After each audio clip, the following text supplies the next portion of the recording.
Өздеріңіз көріп отырсыздар, енді біздің Шығыс Қазақстан өңіріміз мына жер сілкініске жататын өңір деп айту керек. Ол 8-7 балға дейін баратын жер сілкіністер.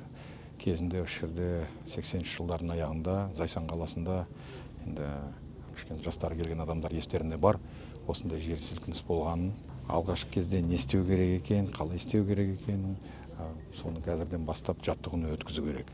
Сіздер естеріңізде бар шығар, былтыр тамыз айының аяғында қаланың ішінде бір жаттығуны өткізбедік. Ол қаланың ішінде адамдарды қалай құтқару, жанып бара жатқан ғимараттардан 4-ші қабаттан шығарамыз адамдарды, өрт сөндіретін машиналар келіп, соның бәрін тексергенбіз, қарастырғанбыз, кім нені істеу керек екен. Ал көбінесе сол халықтың деймді қаланың сыртына апарғанда оны қайда апарасыз? Таза далаға апармайсыз ғой. Әрине осындай кенттерді дайындау керек.